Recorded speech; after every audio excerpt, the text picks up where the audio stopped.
Hello friends, welcome back to my channel Shaina Goyal. So friends, I hope आप सभी fit and fine होंगे, healthy होंगे friends. और देखिए, आप लोगों ने देख ही लिया होगा कि आपके जो प्री एडमिट कार्ड्स हैं, यानी कि आपकी सिटी आप लोगों को अलॉट हो चुकी है।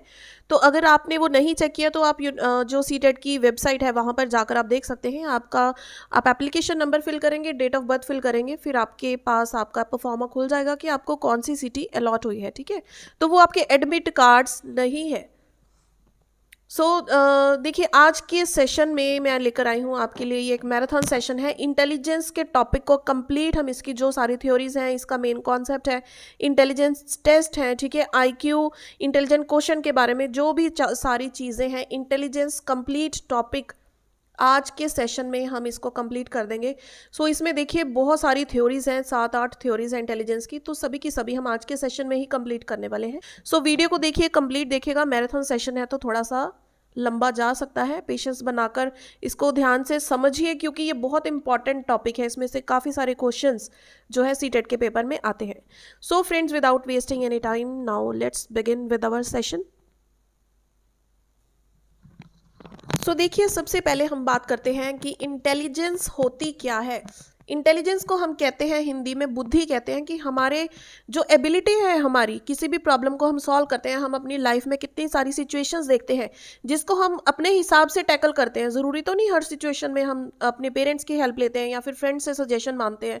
ठीक है, तो इंटेलिजेंस है हमारी वो मेंटल एबिलिटी जो हमें किसी भी प्रॉब्लम को सॉल्व करने में हमें हेल्प करती है। ठीक है, ये सारे के सारे बहुत इंपॉर्टेंट पॉइंट्स, सिर्फ इंपॉर्टेंट पॉइंट्स मैं आज के सेशन में आपके साथ डिस्कस करने वाली हूँ। जो आप चाहे अपना सीटेट का पेपर दे रहे हो या फिर किसी भी स्टेट लेवल के टेट का पेपर है, तो ये टॉपिक देखिए सभी के लिए बहुत इंपॉर्टेंट है और बहुत इंपॉर्टेंट पॉइंट्स आपको इसमें देखने को मिलेंगे। तो सबसे पहला है एबिलिटी टू सॉल्व प्रॉब्लम। उसके बाद क्या है, इस पर तो आप स्टार डबल स्टार मार्क कर लो। ये पेपर में पूछा भी गया है कि इंटेलिजेंस क्या है। ये एक यूनिडायमेंशनल कॉन्सेप्ट नहीं है। इंटेलिजेंस क्या है, मल्टी डायमेंशनल है। ठीक है, क्या है इंटेलिजेंस, मल्टी डायमेंशनल है, यानी कि जो इंसान की सोच है वो अलग अलग डायरेक्शन में वो सोच सकता है, एक चीज के मल्टीपल सॉल्यूशंस सोच सकता है। ठीक है, तो इसको मल्टी डायमेंशनल कहते हैं।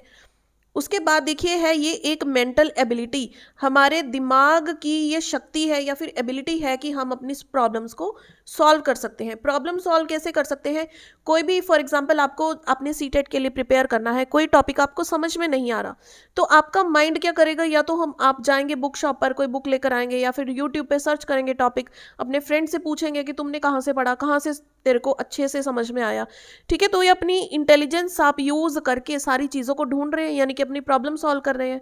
ठीक है, then another important point is that कि जो इंटेलिजेंस है ये कभी स्टैटिक नहीं होती है, ये डायनामिक होती है। इंटेलिजेंस आपकी लाइफ में आपके कितने सारे एक्सपीरियंसेस हर दिन जुड़ते हैं, हर हफ्ते जुड़ते हैं। ठीक है, तो वो चीज़ हम कहते हैं कि ये क्या है, परिवर्तनशील इसको बोला जाता है, यानी कि इंटेलिजेंस क्या है, डायनामिक है। अनदर इंपॉर्टेंट पॉइंट है ये।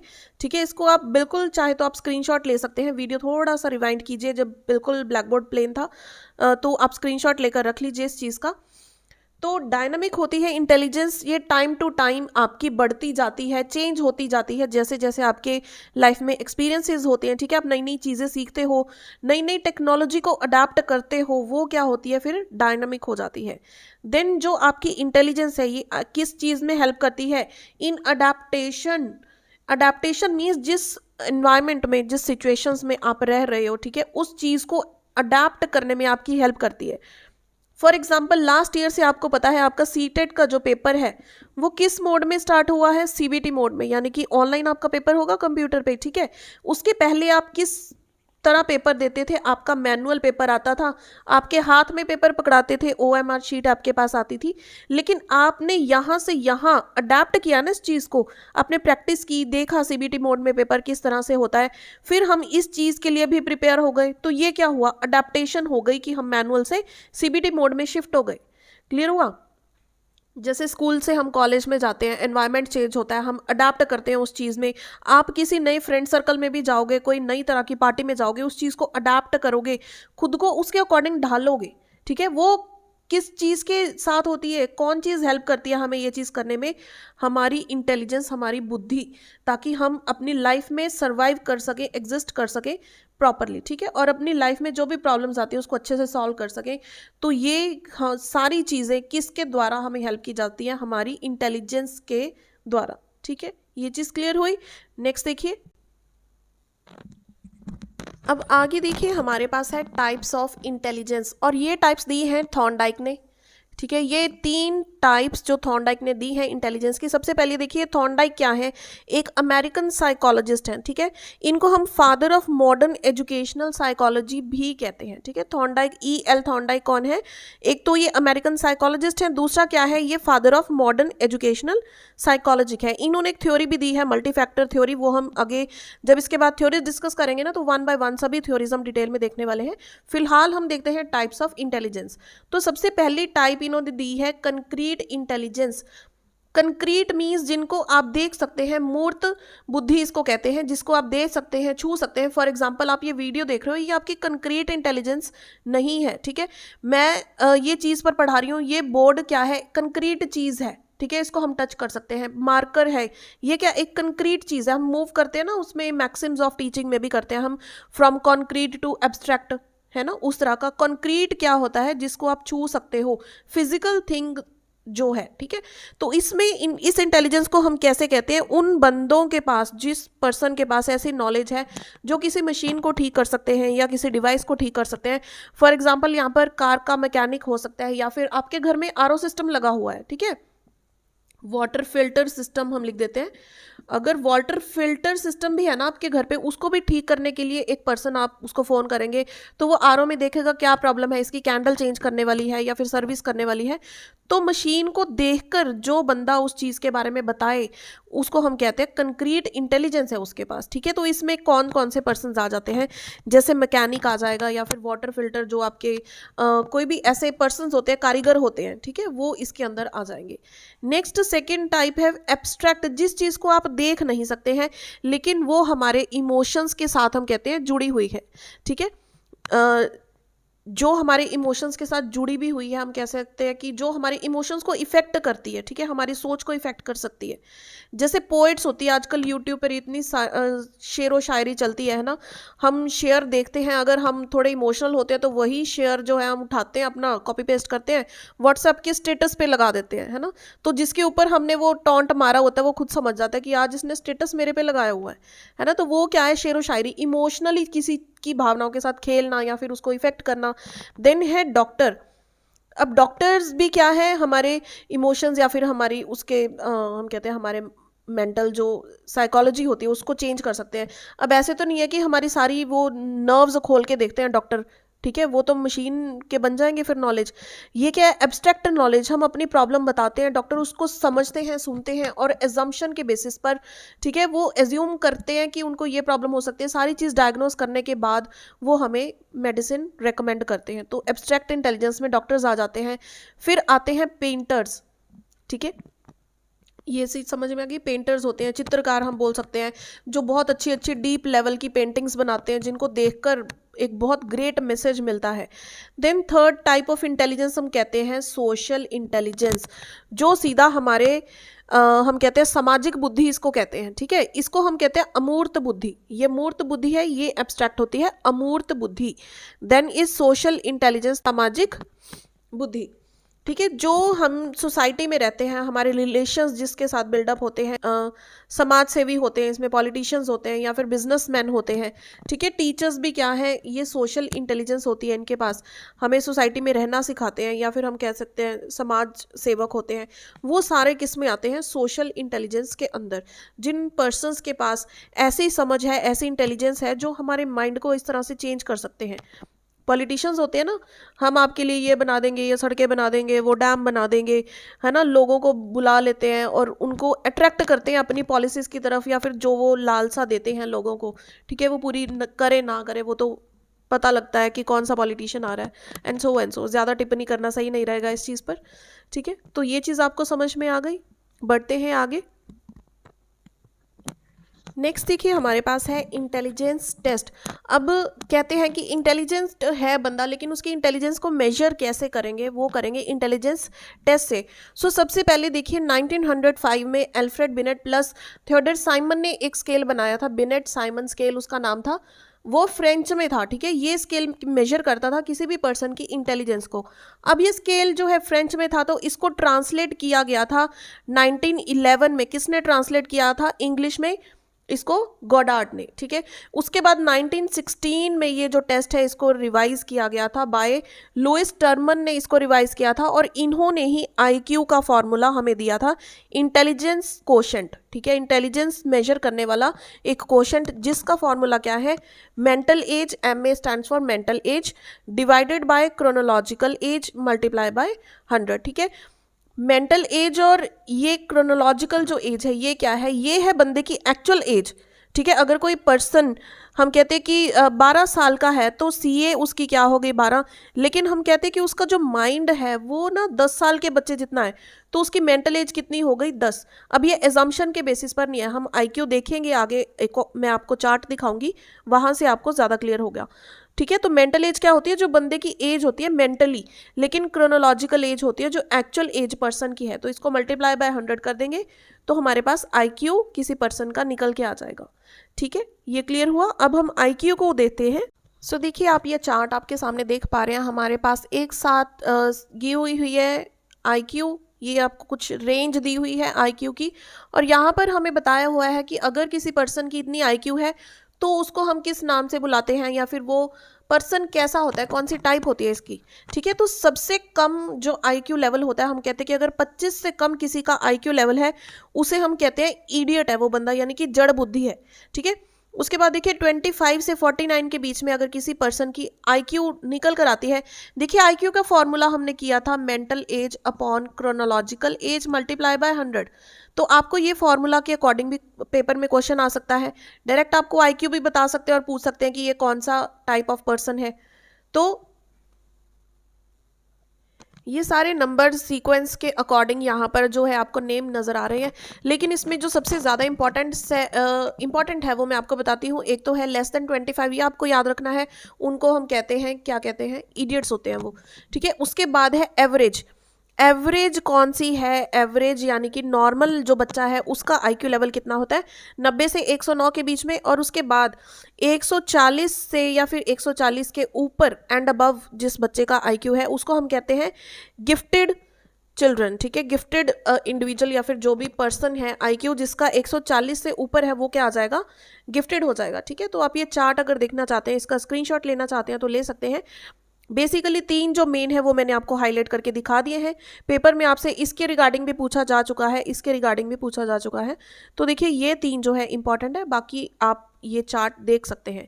तो IQ आपको कैलकुलेट करना आ चुका है। इस तरह का आपको न्यूमेरिकल भी पेपर में आ सकता है।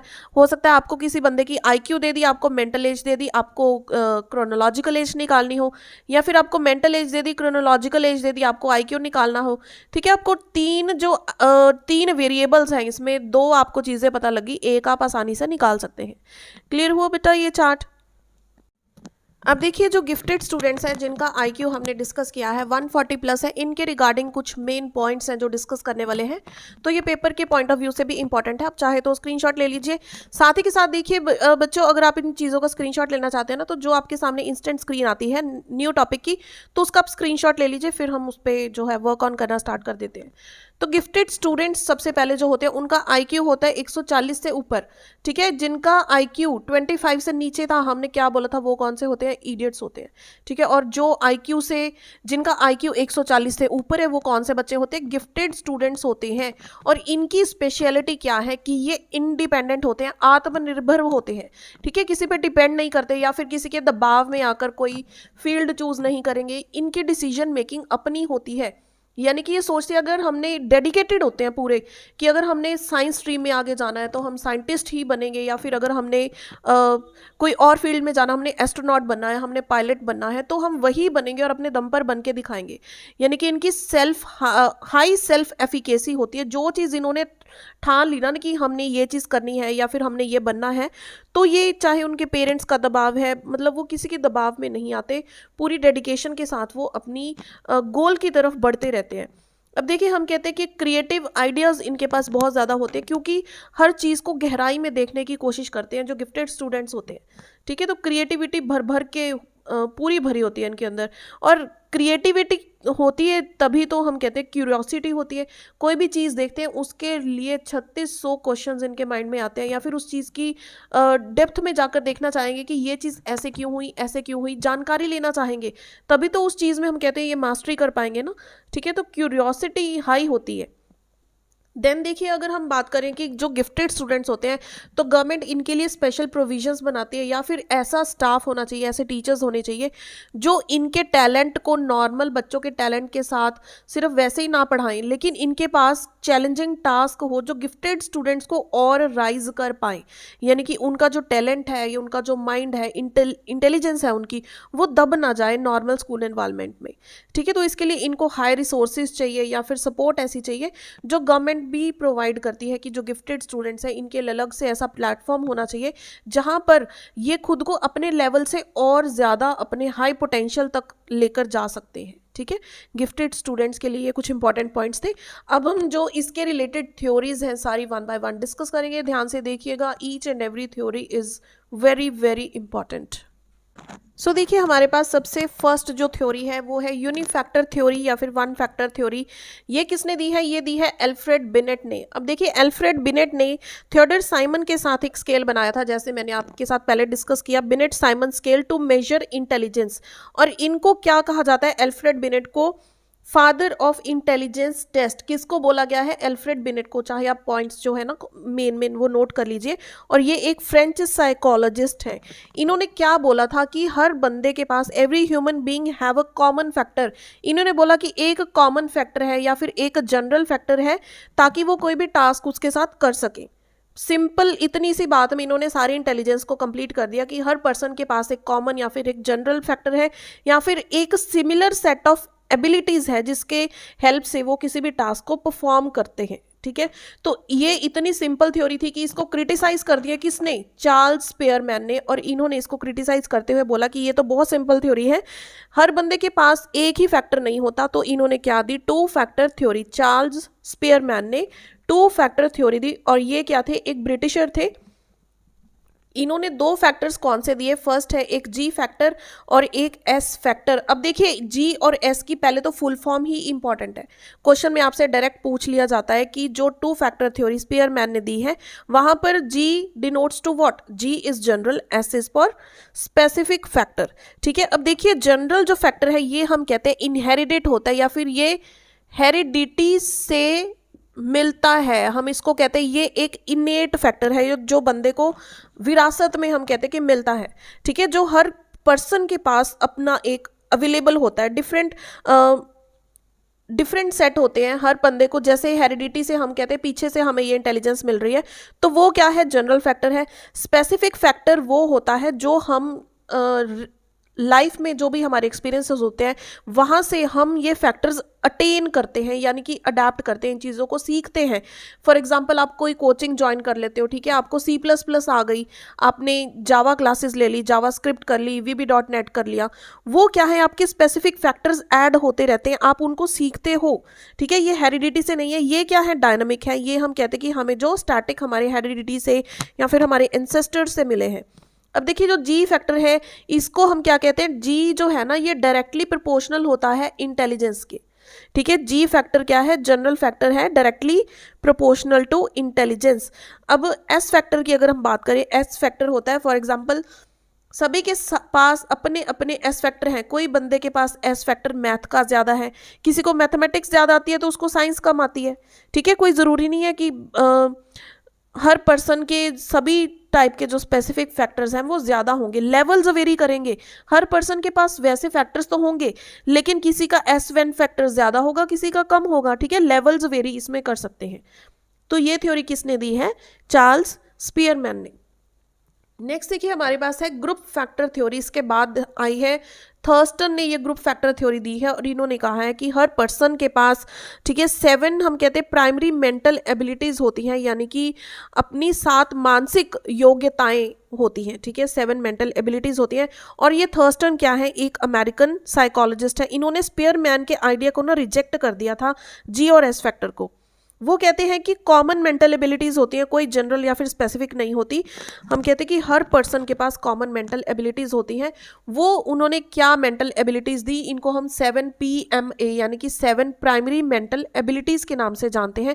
और ये जो 7 की 7 मेंटल एबिलिटीज हैं ये इंडिपेंडेंट है एक दूसरे के। हम कहते हैं ना जैसे कि कोई चीज़ डिपेंडेंट है या फिर रिलेटेड है, ये इंडिपेंडेंट है सारी की सारी। ये चीज़ आपको नोट करनी है कि ये सारी मेंटल एबिलिटीज इंडिपेंडेंट है।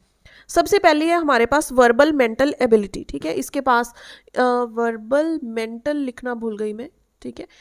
ए स्टैंड्स फॉर एबिलिटी, ये सभी में आएगा, ठीक है। ए यहाँ पे memory ability, reasoning ability, numerical ability, ये आप ऐसे देख लेना। तो सबसे पहले है वर्बल मेंटल एबिलिटी। इसमें क्या आता है कि जो बंदे कोई भी उसको वर्ड दे दो उसको अच्छे से समझ सके, ठीक है। जैसे हम कहते हैं ना कि हमने होमोफोन्स किए थे, होमोनिम्स किए थे, किसी वर्ड के स्पेलिंग डिफरेंट होते हैं लेकिन साउंड सेम होती है।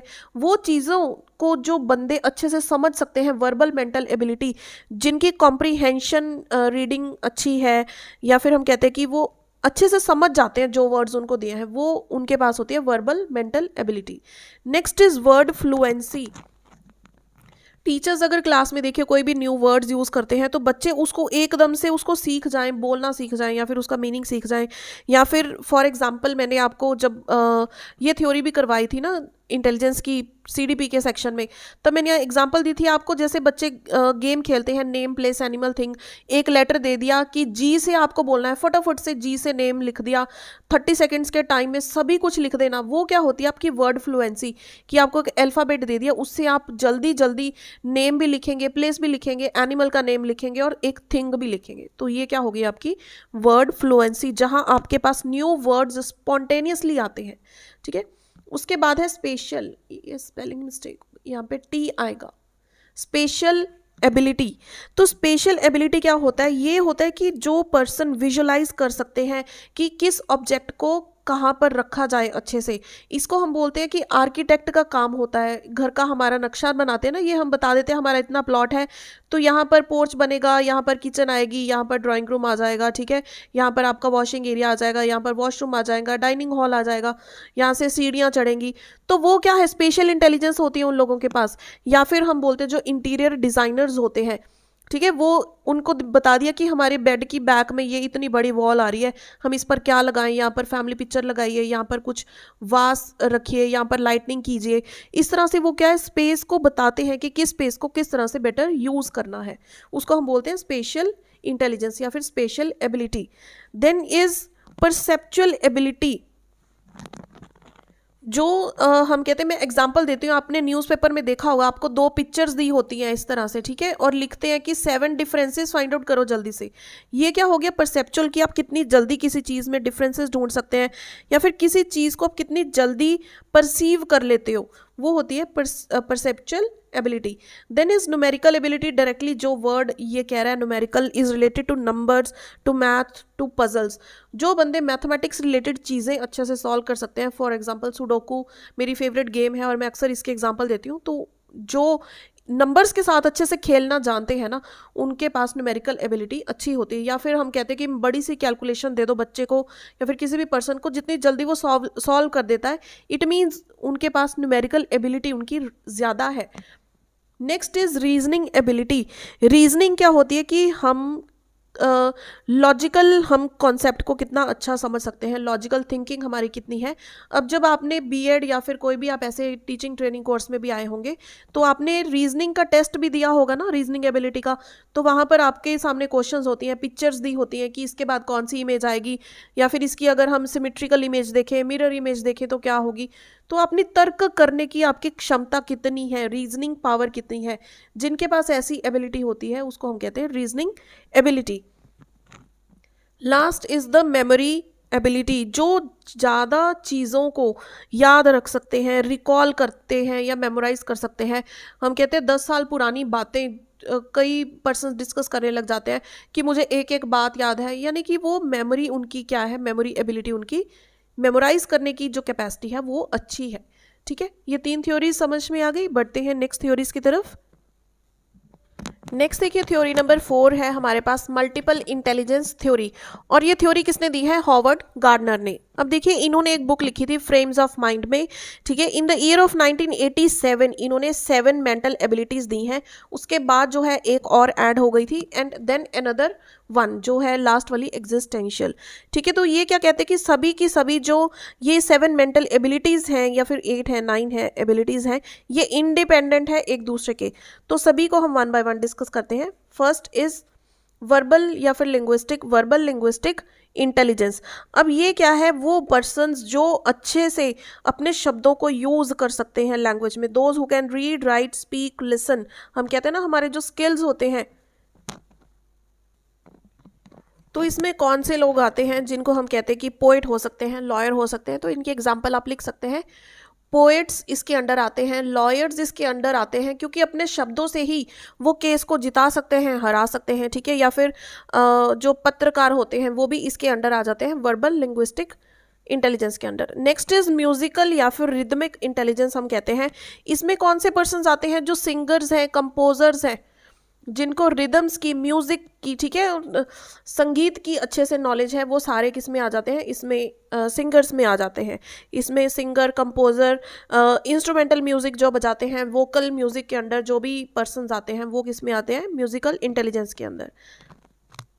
देन इज लॉजिकल इंटेलिजेंस या फिर लॉजिकल मैथमेटिकल इंटेलिजेंस हम कहते हैं, जिनके अंदर तर्क करने की योग्यता ज़्यादा होती है, मैथमेटिक कैलकुलेशंस को जो बहुत अच्छे से कर पाते हैं। ठीक है, वो किस में आते हैं, लॉजिकल इंटेलिजेंस के अंदर।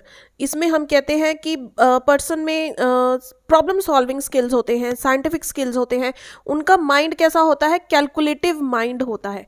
तो इसमें कौन से पर्सन आएंगे लॉजिकल में, इसमें आएंगे हम कहते हैं जैसे बैंकर हो गए, ठीक है, साइंटिस्ट हो गए, साइंटिस्ट भी इसके अंदर आएंगे, या फिर अकाउंटेंट होते हैं वो भी किसके अंदर आएंगे, logical intelligence. Then is special intelligence. Special को हम आज 3rd time I think discuss कर रहे हैं। स्पेशल इंटेलिजेंस उन पर्सन्स के पास, तो स्पेशल इंटेलिजेंस हम कहते हैं उन पर्सन्स के पास ज़्यादा होती है जो स्पेस को अच्छे से यूटिलाइज कर सकते हैं, अपने माइंड में ही उसका 3D इमेज बना सकते हैं और पेपर पर भी उसको उतार सकते हैं। जैसे कि इसमें आ जाएंगे आर्किटेक्ट, आर्किटेक्ट हो गए, या आपके पेंटर्स हो गए, हम कहते हैं आर्टिस्ट डिज़ाइनर्स हो गए, जिसके पास ना स्पेस की 3D मैपिंग वो अच्छे से कर सकते हैं, वो पर्सन इसमें आते हैं स्पेशल इंटेलिजेंस वाले।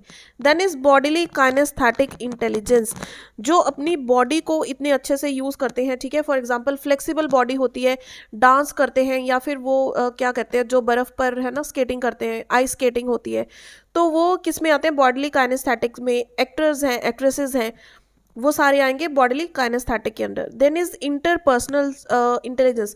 अब देखिए 2 तरह की है, इसमें कंफ्यूज नहीं होना। एक तो है इंटरपर्सनल, एक है इंट्रापर्सनल इंटेलिजेंस। इंटरपर्सनल होती है जो हमारी किसी दूसरे के साथ इंटेलिजेंस हो। ठीक है, how well you know others. इसमें कौन से पर्सन आ जाएंगे, लाइक टीचर्स, पॉलिटिशियंस भी आ सकते हैं इसके अंदर, काउंसलर्स आ सकते हैं। इंटरपर्सनल मीन्स जो एक दूसरे के साथ अच्छे से रिलेशन बनाना जानते हो। इंटरपर्सनल जैसे हमारे इंटर क्लास कॉम्पिटिशन होते हैं एक क्लास के दूसरे क्लास के साथ।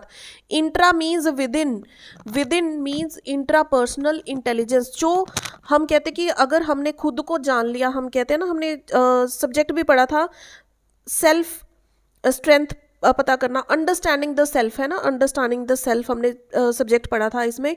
तो वहाँ पे क्या पढ़ा था कि खुद को कैसे जानोगे, खुद की स्ट्रेंथ की, खुद की वीकनेसेस को अगर हम जानोगे, ठीक है, वो पर्सन्स किस में आते हैं, इंट्रापर्सनल इंटेलिजेंस उनके पास होती है। हम राइटर्स कह सकते हैं, अपनी ही गहराइयों में जाकर वो लिखते रहते हैं, तो उनमें क्या स्किल्स होते हैं, इंट्रापर्सनल स्किल्स।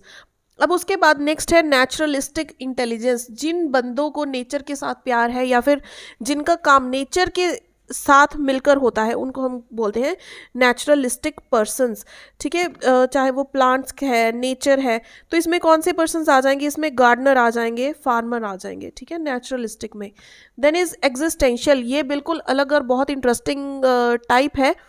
इसमें क्या आएगा कि बंदे के ऐसे क्वेश्चंस कि मैं कहाँ हूँ, मैं क्यों हूँ इस दुनिया में, ठीक है, भगवान कौन है, क्या तुम कौन हो, मेरा नाम ऐसे क्यों रखा है, इस नाम को यही क्यों बोलते हैं, किसी चीज़ के होने का कारण पता करना, मतलब इस तरह के जो क्वेश्चंस करते हैं वो होते हैं एग्जिस्टेंशियल इंटेलिजेंस। ठीक है, इसमें हम कहते हैं कि ब्लैक मैजिक पर भी जो बिलीव करते हैं नहीं करते, या फिर फिलोसफर्स इसमें आ जाते हैं। ठीक है, इसकी एग्जाम्पल क्या हो सकती है, फिलोसफर्स।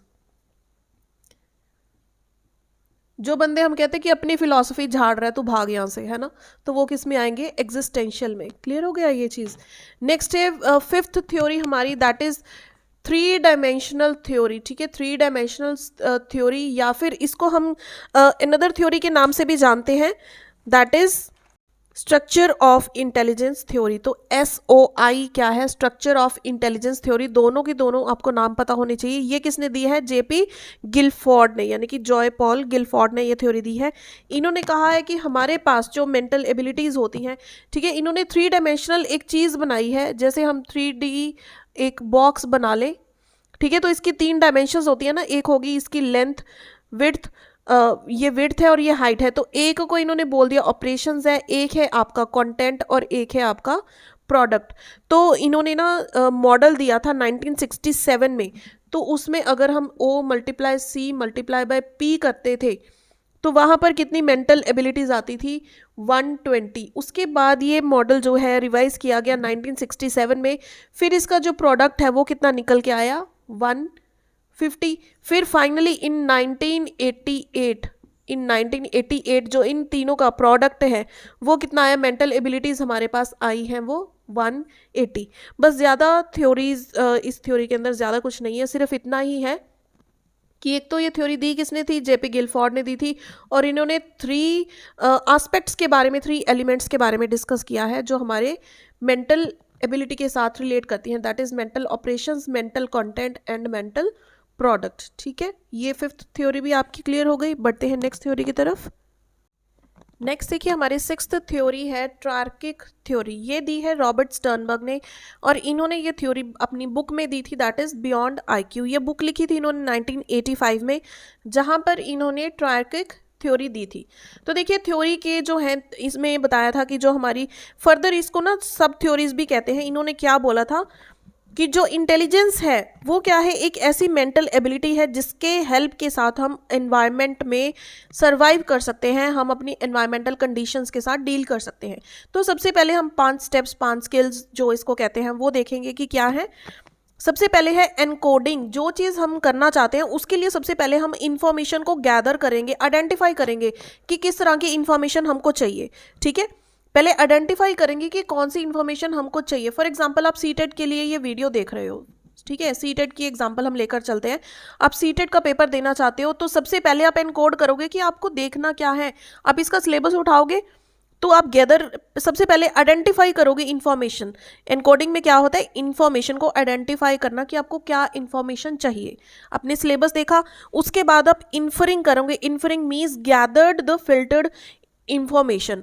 अब आपने क्या देखा कि CDP में ये सिलेबस है, तो आप सारी जो वीडियोस है, अगर आप यूट्यूब से प्रिपेयर कर रहे हो, फॉर एग्जांपल आप मेरे चैनल से प्रिपेयर कर रहे हो, तो आप सर्च करना स्टार्ट करोगे कि हमें CDP में ये टॉपिक्स चाहिए, ये सारे हैं। ठीक है, इंग्लिश पैडागॉजी में चाहिए, फिर हमें मैथमेटिक्स का कंटेंट भी करना है, पैडागॉजी भी करनी है। वैसे मैं आपको बता दूं ये सारी चीज़ें हम कंप्लीट कर चुके हैं। सीरीज़ आपको इसी वीडियो की डिस्क्रिप्शन में लिंक्स में मेंशन कर दूंगी, वहाँ से देख सकते हैं। अदरवाइज अगर आप डिटेल इस चीज़ों को देखना चाहते हैं, चैनल की प्लेलिस्ट में जाइए, अलग अलग आपको फोल्डर्स बने हुए मिलेंगे, प्रॉपर सीक्वेंस में आपको ये सारी चीज़ें मिल जाएंगी। ठीक है, तो इन्फरिंग मीन्स आप उस इंफॉर्मेशन को गैदर कर रहे हो अब। ठीक है, then is mapping. Mapping means कि आप देख रहे हो आपको पहले कितना पता है। अब आप कोई ना कोई टीचर ट्रेनिंग कोर्स करके आए हो, BEd करके आए हो, DLEd करके आए हो, ठीक है, तो आप पेपर जो भी अपना देना चाहते हो, तो अब आप कंपेयर कर रहे हो कि आपको पहले से कौन सी थ्योरीज आती हैं और नेक्स्ट जो मैं थ्योरीज आपको करवा रही हूँ, MCQs करवा रही हूँ, तो वो मैपिंग हो रही है, कंपेयर कर रहे हो आप लोग।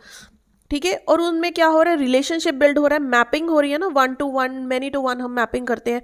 तो उसके बाद होती है एप्लीकेशन, यानी कि वो चीज़ आप डायरेक्टली उसको आपने अप्लाई कर लिया, यूज़ कर लिया कि ये चीज़ें हमें स्टडी करनी है, बाकी मटेरियल हमें आता है, ये चीज़ें हमने पढ़नी है। मैथमेटिक्स का चलो आपको कंटेंट आता है, लेकिन पैडागॉजी हमने पढ़नी है, उस चीज़ को आप डायरेक्ट अप्लाई करती हो क्योंकि एमसीक्यूज आप प्रैक्टिस करते हो, ठीक है।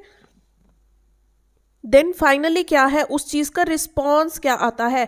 आप सीटेट के पेपर में बैठते हो, सीटेट का पेपर देकर आते हो, ये आपका रिस्पॉन्स है, रिस्पॉन्ड क्या हुआ, ठीक है। आपको मार्क्स मिलते हैं, वो क्या हो गया, इसका रिस्पॉन्ड हो गया, ठीक है। ये कंप्लीट जो है इसके 5 स्टेप्स होते हैं।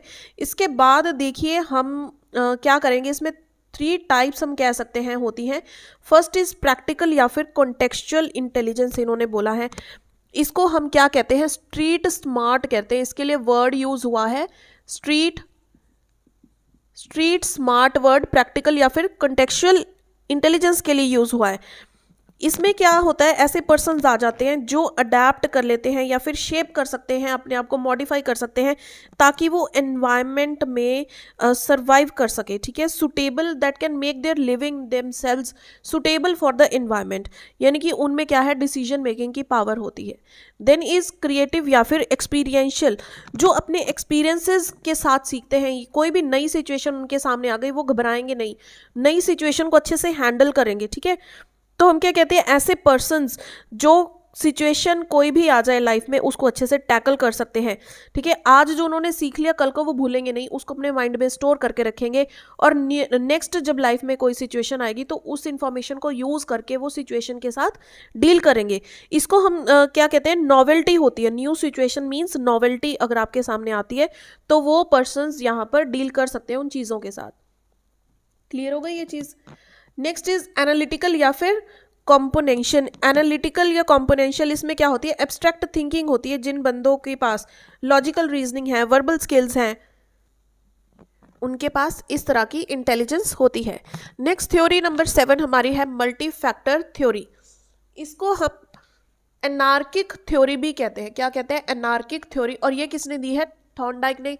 हमने देखा थॉर्नडाइक ने 3 टाइप्स ऑफ हमें इंटेलिजेंस भी दी थी। तो इन्होंने बोला कि जो इंटेलिजेंस को अगर हम ह्यूमन इंटेलिजेंस को मेजर करना चाहते हैं तो 4 स्टेजेस हैं उसकी, या कह लो 4 तरह से हम उस चीज़ को मेजर करेंगे। सबसे पहला है लेवल, कि जो पर्सन कोई भी टास्क कर रहा है वो उसका लेवल क्या है टास्क का, क्या टास्क इजी है, मॉडरेट है या फिर डिफ़िकल्ट है, ठीक है, हार्ड है। देन इज रेंज, कि how many task a person can do at one time. Then is area, किस टाइप की थिंकिंग पर्सन एक टास्क के रिलेटेड कर सकता है, मतलब डाइवर्जेंट, कितनी ज़्यादा डाइवर्ज उसकी थिंकिंग है, ठीक है। देन स्पीड, कि किसी टास्क को कंप्लीट करने के लिए वो कितनी स्पीड के साथ वो टास्क कंप्लीट कर देता है या कितनी जल्दी कंप्लीट कर देता है, ठीक है। तो ये 4 मेन पॉइंट्स है। और जो 3 टाइप्स हम बिल्कुल स्टार्टिंग में डिस्कस कर चुके हैं वो मल्टी फैक्टर थ्योरी में आती हैं। Then the final theory of this session is crystal and fluid intelligence theory, और ये थ्योरी दी है रेमंड केटल ने एंड जॉन हॉर्न ने। तो ये क्या कहते हैं कि जो इंटेलिजेंस है उसको 2 तरह से हम देख सकते हैं। First is fluid intelligence, second is crystal या फिर क्रिस्टलाइज्ड इंटेलिजेंस। अब देखिए जैसे हम मनी को भी कहते हैं ना फ्लूइड मनी, यानी कि आपके पास पैसे का फ्लो है, अगर आप कोई काम करवाना चाहते हैं, आपका पैसा कहीं पे ब्लॉक हो गया, इट मीन्स वो फ्लूइड मनी नहीं है, वो क्या होगी, क्रिस्टल मनी। तो फ्लूइड इंटेलिजेंस क्या है, ये आपकी वर्किंग मेमोरी होती है, वर्किंग इंटेलिजेंस। कोई भी न्यू सिचुएशन आपके सामने आती है, किस तरह से उसको डील करोगे, चैलेंजिंग प्रॉब्लम है, वो कहाँ से होगी, फ्लूइड इंटेलिजेंस के। आपने एक बार किसी चीज़ के साथ टैकल कर लिया, एक बार कोई सिचुएशन फेस कर ली, उसके बाद अगर वो दोबारा आएगी, that will use your crystallised intelligence, क्योंकि वो फर्स्ट टाइम आप फेस कर चुके हो। तो फ्लूइड इंटेलिजेंस क्या होती है कि कोई भी सिचुएशन आप लाइफ में फर्स्ट टाइम फेस करते हो तो वो आपकी फ्लूइड इंटेलिजेंस को यूज़ करता है, आपकी 3D व्यू ऑफ थिंकिंग होती है इसमें, ताकि आप अपनी प्रॉब्लम्स को सॉल्व कर पाओ या फिर कोई भी काम अच्छे से कर पाओ। तो देखिए फ्लूइड इंटेलिजेंस में क्या होता है, ये हेरिडिटी या फिर बायोलॉजिकल होती है, लेकिन क्रिस्टलाइज्ड क्या होती है, ये एनवायरनमेंट पे बेस्ड होती है।